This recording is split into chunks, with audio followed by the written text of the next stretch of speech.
우리가 살아가는 이 시대는 우리가 많이 듣고 또 이야기했던 것처럼 주님의 재림이 임박한 하나님의 심판이 임박하여서 이 세상 그 어느 때보다 아침이 밝아오기 전에 그 밤이 어두움이 제일 극심한 것처럼 인간의 죄로 인한 고통과 영적 타락이 가장 극에 달한 시대가 바로 우리가 살아가고 있는 이때의 시대입니다. 제가 군 복무를 하면서 장교 훈련을 받았던 때의 일이 하나가 있는데, 제가 경기도 광주에 있는 특수전투 교육단이라고 하는 장소가 있습니다. 이 특수부대나 이런 특전사들이 교육받고 하는 곳인데, 후방 지역에서 북한에서 간첩이 들어오거나 하면 이 간첩들을 잡아서 경멸하고 하는 역할을 하는 특전사나 이런 특수부대만이 아니라 일반 이런 부대의 이런 기동대나 수색대나 이런 부대들이 여기서 함께 교육을 받기도 합니다. 저도 거기서 이 특전사 훈련을 받는 친구들이랑 같이 교육을 받은 적이 한 번 있었는데, 그 훈련 중에 하나가 거기 전체 훈련생들이 다 여러 날에 걸쳐서 힘든 훈련을 막 받고 피곤할 때에 이틀에 걸쳐서 같이 합동 훈련을 한 게 있었습니다.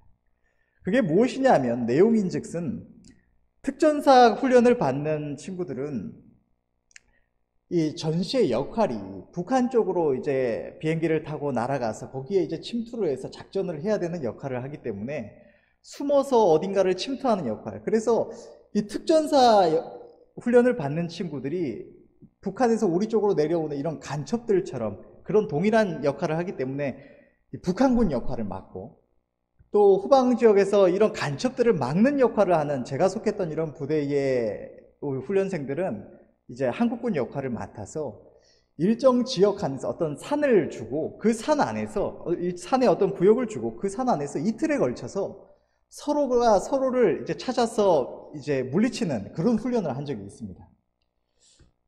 직접 총으로 쏠 수는 없으니까 먼저 발견하는 쪽이 이제 상대의 이름표를 보거나, 상대의 이름표를 보고 무전을 해서 이 교관들한테 연락을 하면 그 친구가 이제 아웃되고 이제 죽은 걸로 처리가 되거나, 또 그 상대의 어떤 소지품을 챙겨가 훔쳐도 그 상대가 죽은 걸로 처리가 됩니다.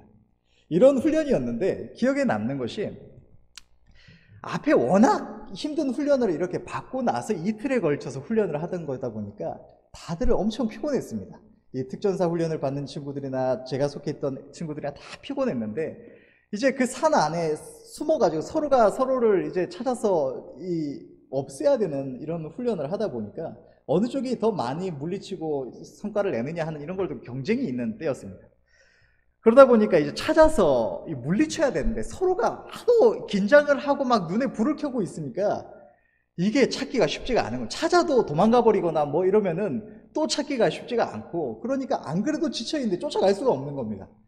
그래서 저희가 했던 방법이 아예 딱 감시하기 좋은 위치에다가 몇 명이 순번을 정해서 세우고, 사람을 감시병을 세우고 나머지는 잠을 잤습니다. 낮에 워낙 피곤하니까 이제 낮에 자는 겁니다. 그래 놓고 밤에 새벽 3시, 4시, 5시, 그때가 여름이어서 해가 좀 일찍 떴는데, 그때 저희는 훈련 받을 때는 해 뜨는 시간 다 압니다. 이게 미리 다 숙지를 하고 이런 거 하고 들어가기 때문에 시간을 알고 있는데, 해 뜨는 시간 한두 시간 전부터 활동을 시작하는 겁니다.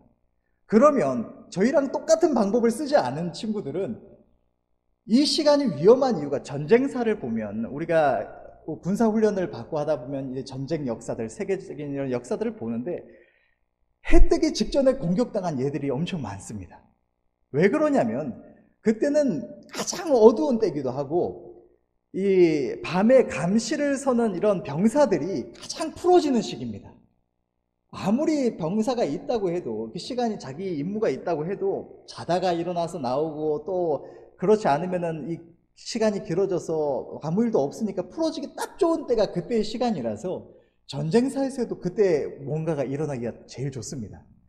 저희가 그때 일어나서 이제 상대편을 찾으러 밤에 움직였는데, 미리 어느 쪽에 있다는 것만 봐두고 빠져서 잠을 자고 그 시간에 일어나서 간 겁니다. 그래서 갔더니 아니나 다를까 이 친구들이 피곤해서 골아 떨어져 가지고 여기저기서 뭐 땅굴을 파고 나름대로 숨는다고는 숨었지만 저희도 같이 훈련을 받고 숨는 방법이 뭐고 다 알기 때문에 찾아다니니까 여기저기서 총도 하나 보이고 저기 군장도 하나 보이고 이런 거 보면서 저희가 다 하나하나 주워다가 다 죽은 걸로 처리를 했던 기억이 있습니다. 그래서 이 해 뜨기 직전이 얼마나 위험한 시간인가를 기억하고 있는 게 있습니다. 뭐 전쟁을 치른 건 아니었지만 그때가 공격하는 입장이 가장 공격하기가 좋은 시기다라는 것을 알고 있습니다. 왜 이 말을 하느냐? 우리 주의 백성들을 멸망시키기 위해서 마귀는 예로부터 호시탐탐 끊임없이 노려왔습니다. 그런데 이때는 인간의 이 죄악으로 인하여 영적 타락이 극에 달한 이 세상의 어두움이 가장 큰 시기입니다. 이 시기가 왜 위험하느냐? 다른 시대에 비하면 다른 시대에 비해서 우리 주의 백성들 속에서도 그렇고 세상에서도 인간의 사상이 또 이런 영적인 이런 문화가 가장 어두워져 있는, 그래서 그 속에 있으면서도 그게 어둡다는 것을 느끼지 못하는 때가 사람들이 방심하기가 너무나 좋은 때가 이때이기 때문입니다.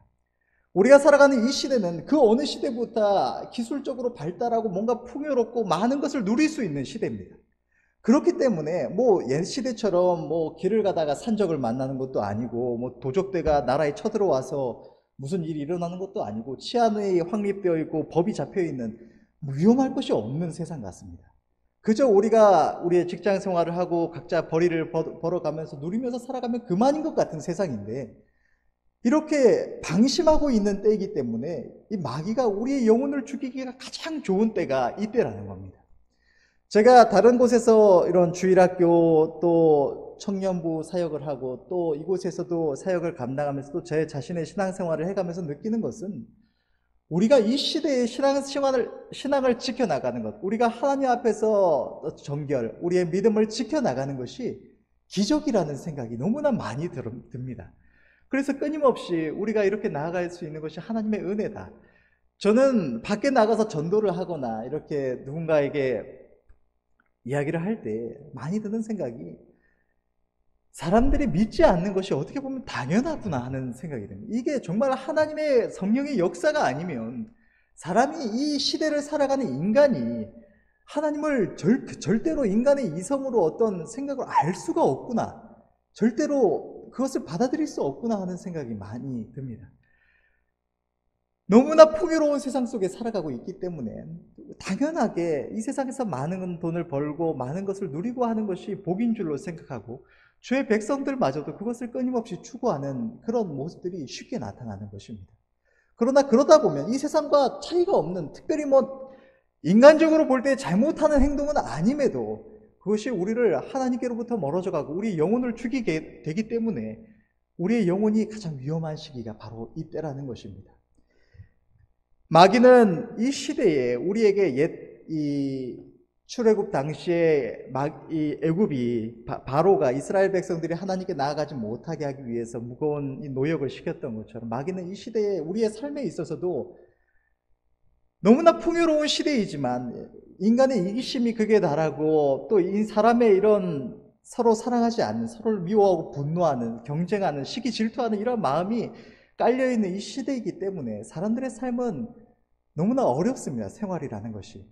그런데 마귀는 우리 주의 백성들에게도 끊임없이 이런 문제거리, 삶의 어려움 같은 것들을 우리가 염려하거나 근심할 수 있는 문제들을 우리에게 계속 주고 우리의 마음속에 그러한 생각을 넣어주어서 우리가 이 세상의 삶에 얽매이게 만들고, 그것도 아니라면 이 세상의 아름다움을 탐하면서 우리의 영혼이 멸망길로 가도록 이렇게 공격을 끊임없이 해온다는 것입니다.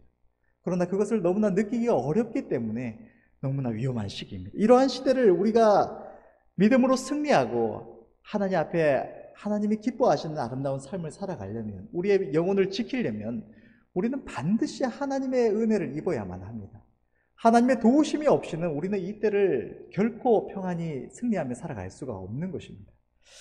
그러나 우리가 하나님의 은혜를 입는 것은, 오늘 신방에 가서 담임 목사님께서도 한번 이야기하셨지만, 우리가 하나님의 은혜를 입고자 하는 것, 하나님의 복을 받고자 하는 것은 우리가 하나님께 하나님 은혜 주세요, 하나님 복을 주세요 한다고 받을 수 있는 것이 아니라 어떻게 하면 복을 받는다고 하나님께서 말씀하시는지를 우리가 하나님 말씀 속에서 살피고 우리 자신이 그대로 행하고 있는지를 살피는 것이 너무나 중요합니다. 하나님께서 하나님의 법칙은 하나님께서 우리 주의 백성들을 축복해 주실 때는 결코 아무 이유 없이 주시는 것이 아니라 하나님께서 우리 주의 백성들에게 하나님의 기쁘신 뜻을 말씀하시고 우리 주의 백성들이 하나님의 명령에 순종하여서 하나님의 말씀에 순종하여 행할 때 그리하면 복을 주시겠다고 하시는 말씀이 성경에 모두가 기록이 되어 있습니다. 뿐만 아니라 하나님의 나라의 법칙은 항상 심고 거둠의 법칙이기 때문에 심지 않았는데 거두는 법이 결코 없는 것입니다. 때문에 우리는 하나님께서 어떻게 하여야 우리가 복을 받을 수 있다고 말씀하시는지를 분명하게 살피고 또한 기억해야만 합니다. 우리가 그것을 준행해야만 하는 것입니다. 그런데 우리가 하나님의 은혜를 입는 방법을 오늘 본문 또한 기록을 하고 있습니다. 본문을 다시 한번 읽어보면 만일 하나님이 저로 인하여 영광을 얻으셨으면 하나님도 자기로 인하여 저에게 영광을 주시리니 곧 주시리라. 하나님의 백성들이 하나님의 은혜를 입는 방법은 하나님께 영광을 돌리는 것입니다. 하나님께서는 하나님의 영광을 위하여 우리를 지으시고 우리를 불러주셨습니다. 하나님께서는 하나님께 살아가시는 자기 백성된 우리 주의 백성들을 통하여 영광 받으시기를 기뻐하시는 분이신 것입니다. 성경은 이렇게 기록하고 있습니다. 레위기 10장 3절의 말씀을 보면 모세가 아론에게 이르되 이는 여호와의 말씀이라 이르시기를 나는 나를 가까이 하는 자 중에 내가 거룩하다 함을 얻겠고 온 백성 앞에 내가 영광을 얻으리라 하셨느니라. 하나님께서는 하나님께서 가까이 하시는 주의 백성들을 통하여 거룩하다 하심을 받겠고 또한 높임을 받으리라, 영광을 얻으시리라고 말씀을 하시는 것입니다. 하나님께서는 사랑하시는 자기 백성들을 위하여 끊임없이 우리의 행복을 위하여 주시고 우리가 하나님 앞에 기도할 때에 우리의 마음에 어떤 소원을 가지고 있을 때에 하나님은 사랑하시는 자기 백성들의 그 마음의 작은 소원까지도 살피시고 우리의 기도를 들으시고 은혜를 날마다 베풀어 주시고 그 은혜를 입은 우리 주의 백성들은 그 하나님의 은혜에 감격하여서 기뻐하며 감사하며 하나님께 영광을 돌리는 이 사랑의 관계 속에서 영원히 함께하기를 하나님께서는 원하시고 계시는 것입니다. 하나님의 이 사랑과 긍휼을 입고 하나님의 구원하심을 입고 하나님의 은혜 안에 살아가는 우리 모두는 마땅히 하나님께 영광 돌리는 삶을 살아가야 하는 존재들인 줄로 믿습니다. 그러나 오늘 본문은 마땅히 하나님께 영광 돌려야 할 우리들이 마땅히 행해야 할 그 행위를 하며 하나님께 마땅히 돌려야 할 영광을 돌림에 있어서 하나님께서는 그 영광을 받으시기만 하는 것이 아니라 하나님께서 영광을 받으실 때 하나님께서 영광 받으심을 인하여서 우리에게 또한 그 영광을 주신다고 말씀을 하시고 계시는 것입니다. 하나님은 영광을 얻으시면 반드시 영광을 주시는 분이십니다. 하나님께서는 하나님께 영광 돌리는 주의 백성들에게 영광을 주시는데 이것은 이 땅에서와 저 영원한 나라에서의 영광을 모두 포함하고 있습니다. 잠언서 4장 8절에서 9절 말씀을 보면 그를 높이라 그리하면 그가 너를 높이 들리라. 만일 그를 품으면 그가 너를 영화롭게 하리라. 그가 아름다운 관을 내 머리에 두겠고 영화로운 면류관을 내게 주리라 하였느니라. 우리가 하나님을 높이면 하나님께서 우리를 높이 드시겠고 우리가 하나님을 온전히 모시면 하나님께서 우리를 영화롭게 하신다고 성경은 기록하고 있는 것입니다. 우리가 하나님께 영광을 돌리면 하나님께서도 우리에게 은혜를 베푸셔서 우리를 높이시는데 우리의 육신의 삶에 있어서도 우리를 높이셔서 존귀하게 하시고 영적인 세계에 있어서도 우리를 존귀케 하시는 것입니다. 하나님께서는 하나님께 영광 돌리는 주의 백성들을 더욱 가까이 하시며 그의 삶에 풍성한 은혜와 한없는 능력으로 역사하여 주셔서 하나님께 영광 돌리는 그 사람이 영광의 하나님께 속한 주의 백성임을 만 백성 가운데 나타내 주시는 것입니다. 또한 하나님의 영광을 위하여 더욱더 크고 놀라운 일을 행할 수 있도록 우리를 귀하게 들어 사용하여 주시는 것입니다. 하나님께 영광 돌리는 자는 이 땅에서와 저 영원한 나라에서 영광을 얻고 존귀함을 얻습니다. 먼저 이 땅에서 하나님께 영광 돌린 이들로 성경에 기록된 믿음의 선조들과 또 오늘날까지 하나님께 영광 돌린 이들의 이야기를 보면 자기 하나님을 지극히 높인 이들은 모두가 다 사람들에게 존귀하게 여김을 받은 것은 아닙니다. 그러나 하나님의 영광과 복음을 위하여 멸시와 천대를 받은 이들 외에는 모두가 각자의 장소에서 가정에서, 직장에서, 사회 속에서 다 존귀하게 여김을, 하나같이 귀중히 여김을 받고 살아갔음을 우리는 수많은 사례들을 통하여 볼 수가 있습니다. 가난에 허덕이다가 생활에 치여서 허덕이다 간 자가 없고, 별 볼 일 없이 실패한 인생을 살아가다가 떠나간 이들도 없습니다. 다 하나같이 그들이 행하는 모든 일에 하나님의 복을 받아서 존귀한 자들로 살아갔던 것입니다. 성경의 예를 보면 아브라함, 이삭, 야곱, 요셉, 다윗, 솔로몬, 여호사밧, 히스기야, 느헤미야, 욥, 에스더, 다니엘, 하나냐, 미사엘, 아사리야, 수없이 더 수많은 이들이 있지만 너무나 많은 이들이 하나님께 영광을 돌렸고, 그 영광 돌렸을 때 하나님께서도 그에게 은혜를 베푸셔서 존귀한 삶을 살아갔음을 우리는 성경에서 수없이 볼 수가 있습니다. 성경에서만이 아니라 우리 이 세상의 역사 속에서도 미국의 대통령이었던 링컨 대통령, 또 제임스 가필드 대통령, 또 록펠러, 존 워너메이커, 우리나라에 있어서도 지금도 살아있는 김미진 간사도 그렇고, 또 우리가 그 많은 간증을 받던, 이름이 갑자기 기억이 안 나는데 권사님도 한 분 계셨고, 또 목사님들도 아름다운 분들이 계셨고, 박효진 장로님도 있고, 수많은 이들이 꼭 뭐 주의 종이나 어떤 뭐 대통령 같은 이런 이들만이, 회장 같은 이들만이 아니라 누구든지 하나님께 영광 돌린 자는 지극히 귀중히 여김을 받고 존귀한 자로 살아감을 우리는 너무나 많은 사례를 통하여 볼 수가 있는 것입니다. 주의 백성들이 하나님께 영광을 돌리면 하나님은 그를 지극히 축복하여 주셔서 높이시는데, 세상 만민 가운데 존귀하게 하시고 허락하시는 우리의 기업과 행하는 모든 일들에도 복을 주셔서 아름답게 하시고 하나님의 영광을 위한 귀한 도구로 더욱더 크게 쓰임을 받게 하시는 것입니다. 나아가서 주의 백성들이 하나님의 영광을 구할 때 하나님께서 주시는 영광은 이 세상에서의 영광만이 아닙니다. 이 세상에서의 영광은 우리가 잠깐 이 땅에서 누리고, 또 그것을 우리 하나님의 영광을 위한 도구로 아름답게 사용하는 것이지만, 우리가 우리의 것으로 영원토록 누릴 수 있는 진짜 영광은 저 하늘의 영광입니다. 우리가 하나님께 영광을 돌릴 때 하나님께서는 우리에게 이 땅에서의 영광만이 아니라 저 영원한 나라에서도 영광을 주시는데, 저 하나님의 나라에서의 영광은 우리의 이 땅에서의 영적인 장성함, 영혼의 성화와 떼어놓을 수가 없는 관계에 있는 것입니다.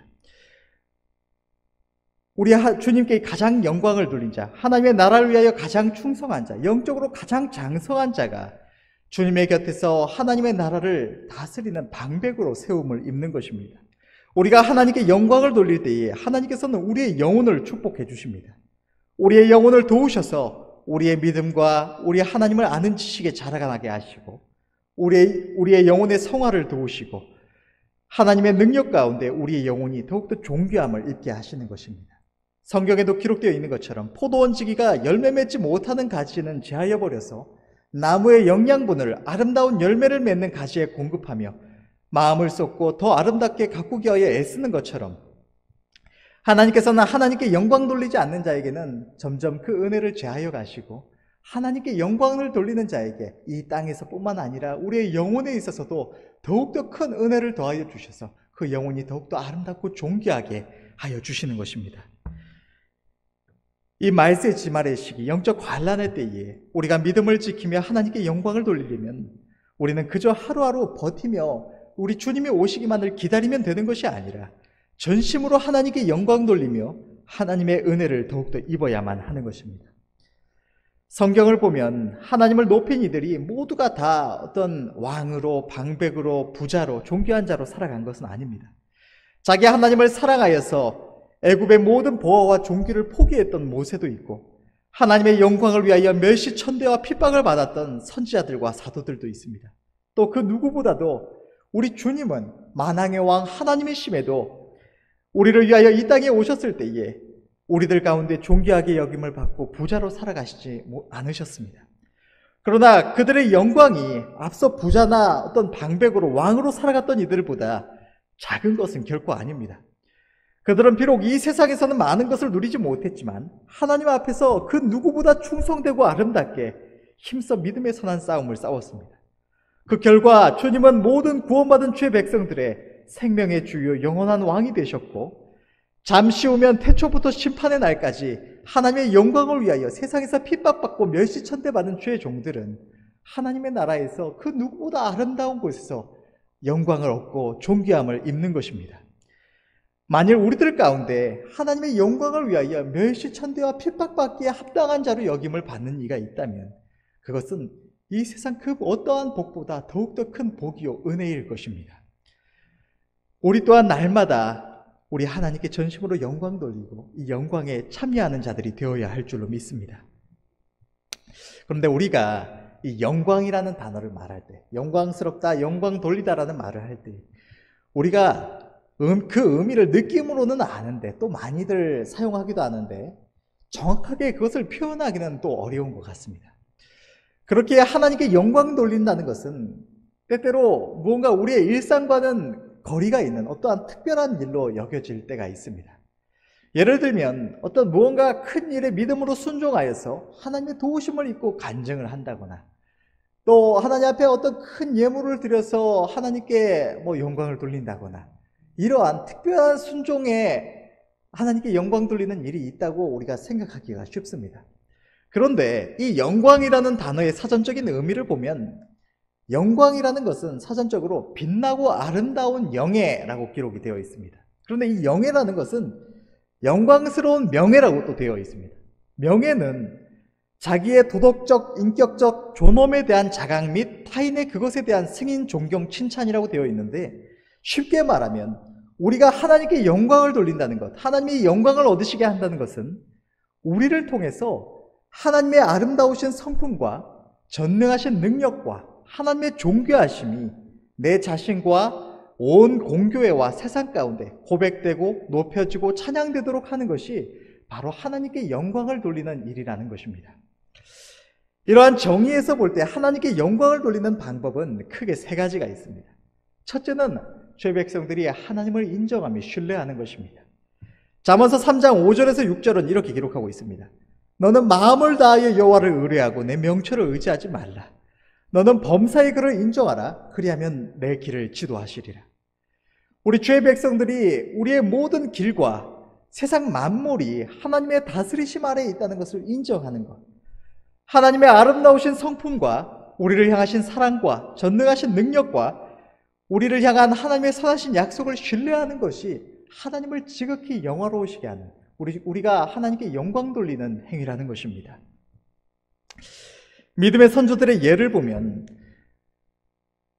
믿음의 조상 아브라함에게 하나님께서 이삭을 주신다고 하는 이 약속을 주셨던 사건이 있었습니다. 아브라함 99세 때 하나님께서는 아브라함에게 할례를 행할 것을 말씀하시면서 더불어서 그에게 이삭을 주실 것을 말씀해 주셨습니다. 그런데 아브라함은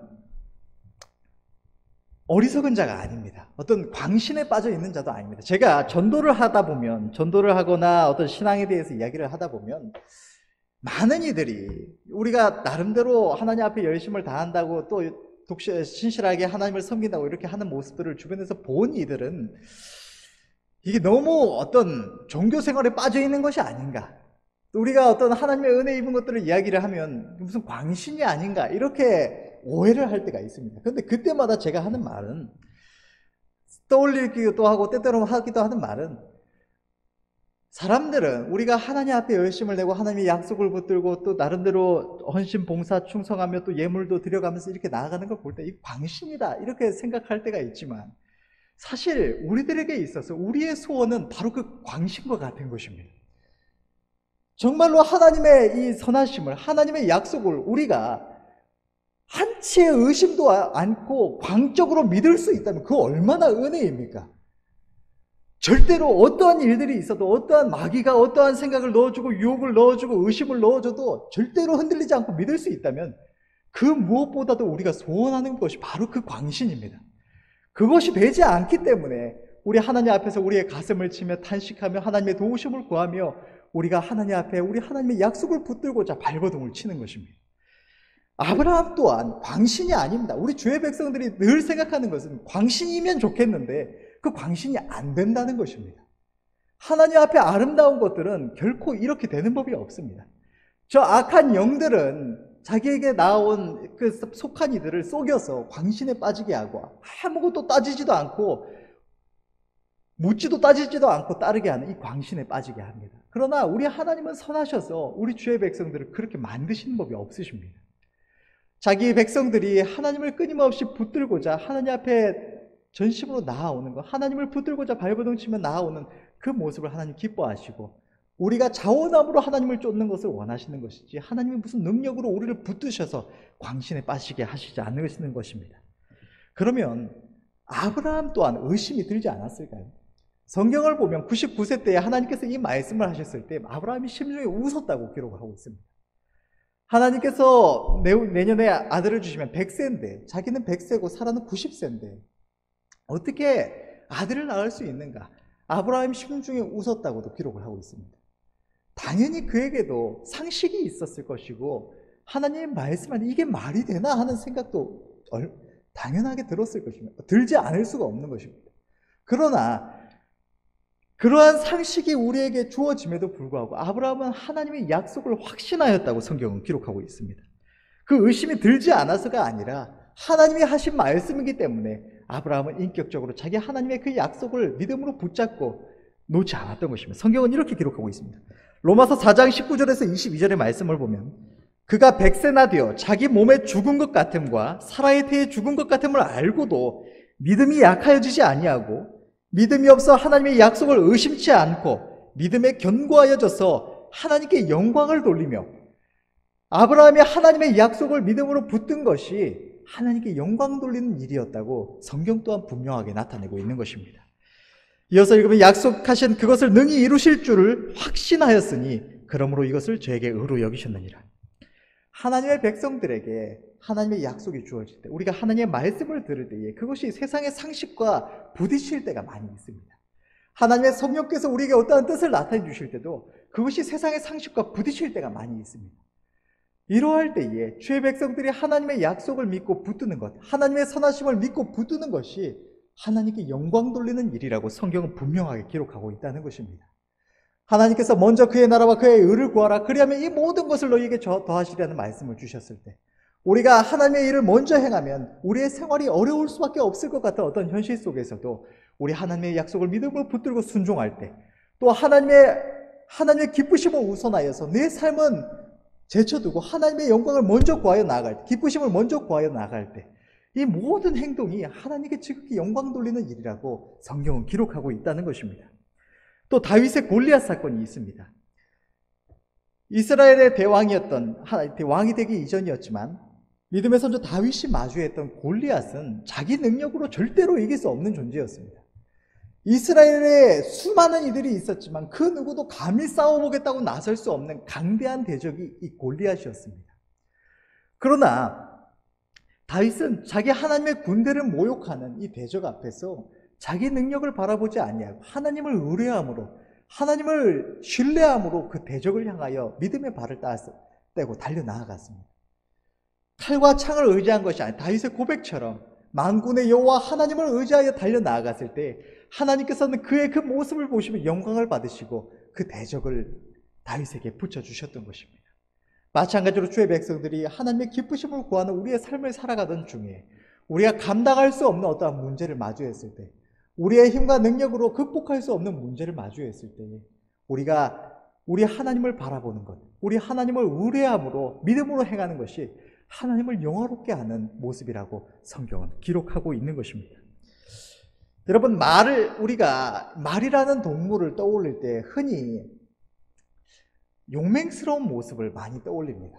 전쟁터에서도 흔히 어떤 기마 이런 병들이 말을 타고 창칼이 이렇게 휘둘러지는 것, 혹은 총알이 날아오는 것을 뛰어다니는, 포탄이 터지고 총성이 들려오는 그런 곳을 말이 그 사이를 달려가는 것들을 어떤 영화를 통해서, 책을 통해서 이렇게 보기 때문에 말이 굉장히 용맹한 존재다라고 우리가 착각하기가 너무나 쉽습니다.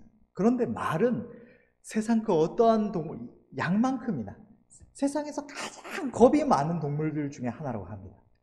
말이 체격이 사람보다 더 크다고 할 수 있죠. 그런데 이 말이 정말 이런 물컵만한 아주 조그만한 물체가 자기가 모르는 뭔가가 있으면 달려가다가 멈춰서는 존재가 말이라고 합니다. 멈춰서고 돌아가고 피해가는 존재가 말입니다. 결코 용맹스럽게 돌진할 수 있는 존재가 아닙니다. 그런데 이 말이 어떻게 이 전쟁터에서 혹은 뭐 절벽을 뛴다거나 혹은 어떤 장애물을 뛰어넘는다거나 이런 것들을 어떻게 하느냐. 말은 주인과의 이런 교감을 통해서 학습하는 존재라고 합니다. 주인을 신뢰하게 되는 존재라고 합니다. 어떤 훈련을 통해서 주인이 자기를 지켜준다는 것을 학습하게 되면 말은 어떠한 상황 속에서도 자기 주인을 신뢰함으로 달려나간다. 절벽에서 뛰는 것이 무섭지 않아서가 아니라 내가 이 절벽을 뛰더라도 주인이 나를 지켜주리라는 그 믿음을 가지고 말은 달려간다고 합니다. 전쟁터에서도 창칼이 휘둘러지는 게 위험하지 않아서도 아니고 무섭지 않아서도 아니고 너무나 무서운 곳이지만 자기가 어떻게 이겨낼 수 없는 곳이지만 자기 주인이, 자기 등 뒤에 타고 있는 주인이 그 창칼의 위험 속에서도 자기를 지켜주리라는 그 믿음을 가지고 말은 그 사이를 달려나간다고 합니다. 그렇기 때문에 하나님께서는 주의 백성들, 하나님을 의뢰하며 믿음으로 행하는 주의 백성들을 명말하고 말씀을 하시는 것입니다. 우리는 연약하지만 성경에서 양이라고 표현되는 것처럼 너무나 연약하고 이 겁이 많은 존재들이지만 이러한 우리가 하나님을 의뢰함으로 달려나갈 때 우리가 감당할 수 없는 문제들, 우리가 이겨낼 수 없는 불평하거나 원망할 수밖에 없는 이러한 상황 속에서도 자기가 하나님을 의뢰함으로 담대히 나아갈 때 그것이 하나님을 영화롭게 하는 일이라고 하나님께서는 말씀을 하시는 것입니다. 또 자기 하나님을 인정하며 신뢰함으로 하나님을 영화롭게 한 예로는 나사렛의 누이 마리아가 있습니다. 그는 자신의 가장 귀한 나드 옥합을 주님께 부어서 주님의 죽으심에 향기나게 한 존재입니다. 그런데 왜 이 주님의 죽으심을 향기롭게 했던 이 저의 행위가 하나님을 인정하는 행위였냐? 성경은 이렇게 기록하고 있습니다. 마태복음 5장 16절의 말씀을 보면 이같이 너희 빛을 사람 앞에 비추게 하여 저희로 너희의 착한 행실을 보고 하늘에 계신 너희 아버지께 영광을 돌리게 하라. 하나님의 백성들이 우리 하나님을 사랑함으로 하나님의 말씀에 순종하여 사랑을 행할 때에 세상 사람들 가운데 하나님의 사랑을 행하고 하나님의 기뻐하시는 이 법을 따라서 선을 행할 때에 의로운 길을 행할 때에 세상 사람들이 주의 백성들의 모습을 보면서 그 우리들의 사랑을 보면서 저들의 하나님은 분명히 저들 중에 무언가가 있다. 저들 가운데 분명히 하나님이 계시긴 계시다. 하나님은 지극히 선한 분이 맞다. 인정하며 하나님을 높일 때에 하나님을 인정할 때에 그것이 세상 사람들 가운데 주님의 향기를 퍼뜨리는 일이요 하나님을 영화롭게 하는 일이라는 것입니다. 둘째로 우리가 하나님께 영광을 돌리는 방법은 하나님을 높이는 것입니다. 우리 안에서와 교회 안에서 나아가서 온 세상 가운데 우리 하나님이 높임을 받으시도록 하는 것이 우리가 하나님께 영광을 돌리는 두 번째 방법입니다. 우리의 날마다의 헌신을 통해서 날마다 내 자신을 부인하고 하나님의 음성 앞에 순종하는 것. 우리 주님을 우리의 온전한 왕으로 우리의 주인으로 날마다 온전히 우리 안에서 높이는 것이 그 하루하루의 우리의 삶의 걸음이 하나님께 영광을 돌리는 행위인 것입니다. 뿐만 아니라 하나님의 뜻에 순종하여서 내 가장 귀한 것을 내어드리는 것. 우리 하나님의 어떤 교회를 위하여 하나님의 기쁘심을 위하여 내가 귀중히 여기던 소중한 것을 하나님께 때때로 예물로 드리거나 우리 자신을 헌신하며 시간을 들이며 헌신하며 나아갈 때 그것이 하나님을 영화롭게 하는 행위인 것입니다. 믿음의 선조들의 예를 보면 다니엘과 세 친구의 예가 있습니다. 그들은 다리오 왕 때의 사자굴 사건과 느부갓네살 왕 때의 금신상 사건을 보면 그들은 자신의 생명을 아끼지 않고 하나님을 높였습니다. 느부갓네살 왕이나 다리오 왕이 그들에게 하나님을 배신하고 믿음을 저버리라고 한 것이 아닙니다. 그저 다 온 나라 백성들이 다 그렇게 하는 것처럼 금신상 앞에 딱 한 번만 절해라. 혹은 딱 한 번만 이 일정 기간만 왕이 어명을 선포했으니까 30일 동안만 하나님께 날마다 기도하던 그것을 잠시만 멈춰라. 이렇게 말한 것에 불과했지만 이들은 자기 하나님의 기쁘심을 행하는 것, 자기 하나님 앞에 자기 믿음을 지키는 것을 단 한순간이라도 어기지 않고 그것을 정직을 지켜나가는 것을 자기 생명보다 귀하게 여겼습니다. 평생을 걸쳐서 이루어 놓은 그들의 모든 삶, 명예와 권세와 부와 이런 사람들의 모든 관계까지도 그 모든 것을 하나님을 높임보다 우선하지 않았던 것입니다.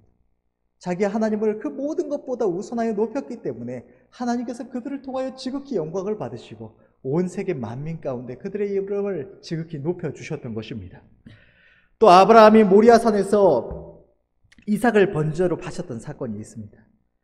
이처럼 주의 백성들이 우리의 생명보다 귀한 것, 우리의 가장 소중한 것을 하나님께 드리는 헌신, 이러한 것이 하나님을 지극히 영화롭게 합니다. 아브라함이 하나님께 앞에 이삭을 드리고자 할 때 앞에도 말했던 것처럼 아브라함은 생각하지 않는 사람이 아닙니다. 광신에 빠져 있거나 어리석은 사람이 아닙니다. 하나님께서 그에게 이삭을 드리라고 했을 때에 아브라함에게 수많은 생각이 들었을 것입니다. 이삭을 자기 손으로 잡아서 번제로 죽이게 되면 자기 아내와도 원수가 되는 일입니다. 또 자기의 평생에 자기가 잡아서 자기 손으로 죽인 그 아들을 인하여 평생을 고통스러워하며 살아야 했을 것입니다.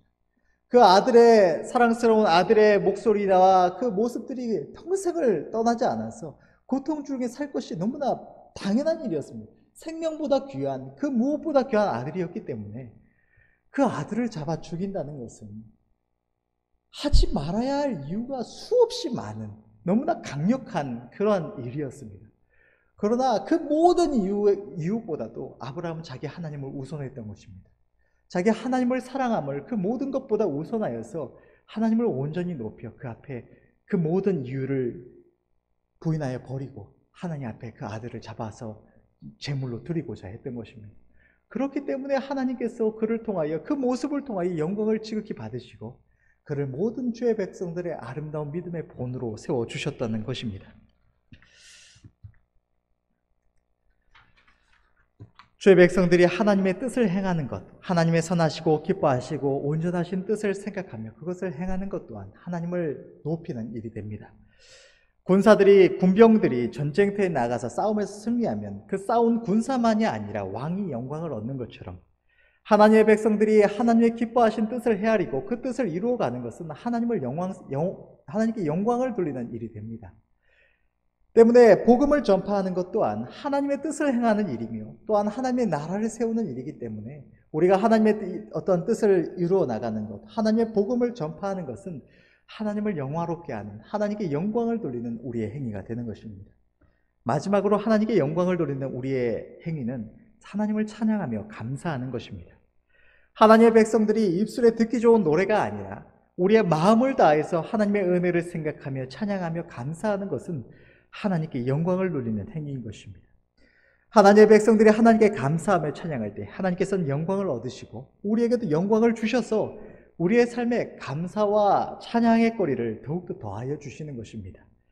믿음의 선조들의 예를 보면 찬양으로 말을 하면 빼놓을 수 없는 인물이 믿음의 이스라엘 대왕 다윗입니다.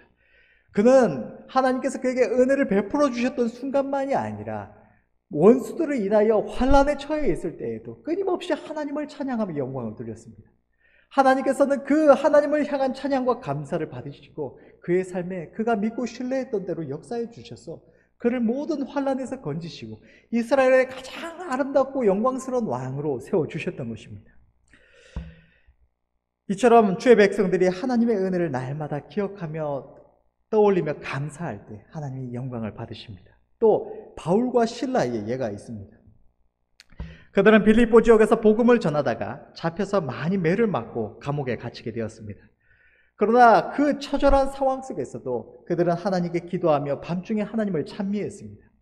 그랬더니 큰 지진이 나서 모든 사람들의 매인 것이 풀어지고 감옥문이 열리는 기적의 역사가 일어났고 이 일들로 인하여서 간수와 그에게 속한 이들이 하나님의 구원을 입었던 것입니다.